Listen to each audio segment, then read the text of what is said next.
How crucial, according to you, is the Ge-414 deal for the IAF and for India's future fighter jet programs?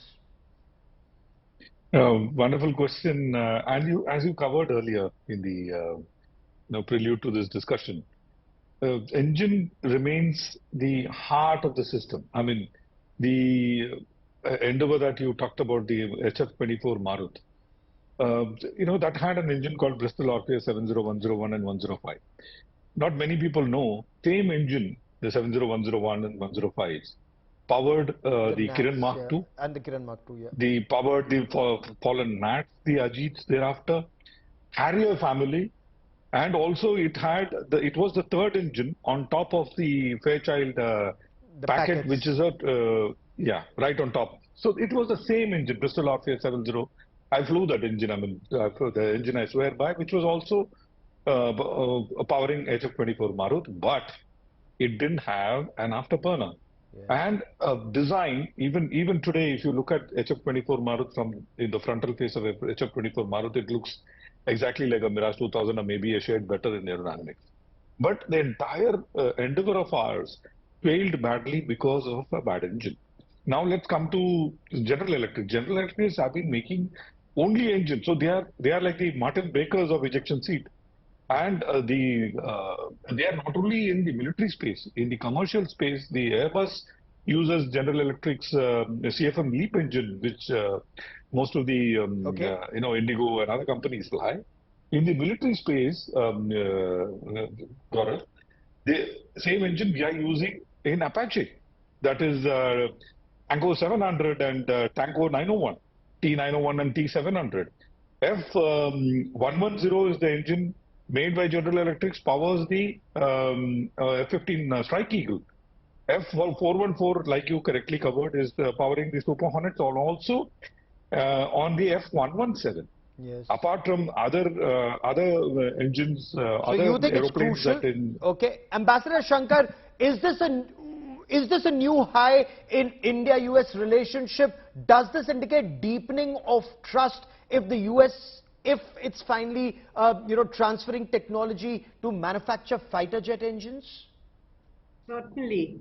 I think, we've had the defense technology and trade initiative since President Obama's time, where both countries determined that they were going to not just sell, India was not just going to buy, but that they would look at joint research, joint development and co-production of defense equipment.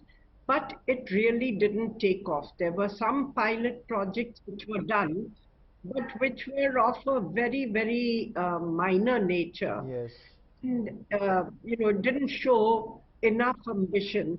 I think there were still hesitations within the US about the extent to which they should go in terms of technology transfer to India. So I would say that if now we are really looking at GE producing their 414 engine in India, it would mark a significant upgrade of the strategic partnership. You were saying jet engine has been India's Achilles heel. The point is that there are very few countries in the world actually which produce jet engines. True. And if this deal materializes, then we would be one of those who would be producing jet engines here, even though it would be not on our technology, but on technology provided by the United States. Interesting you should mention that, ma'am. And, Group Captain Vinod, what does this then mean for the indigenous Kaveri engine? It's a good question. Let me, for the sake of our viewers, and make this interesting discussion more interesting. Russians, we've been flying Russians in a Russian engine for a while, isn't it? But even Russians stole the metallurgy from Rolls-Royce. It's a very famous incident which happened in the late 40s. Over I think a snooker game, Russian engineers were losing of a snooker game. The Rolls-Royce chairman invited the Russians to Rolls-Royce factory just to have a As a But look-see. since time, You know what is... sir, since time is at a premium right now, and I want to quickly bring I'll in keep it short. Yes, I want to know about the Kaveri I- engine. The Kaveri engine. Yeah, no, I'm coming to that. I'm coming to that. So what happens is, these guys went with the rubber sole and got the metallurgy for both the turbine and the air intake. So Kaveri engine, where does Kaveri engine suffer today is, I mean, I was associated with the engineers for a while.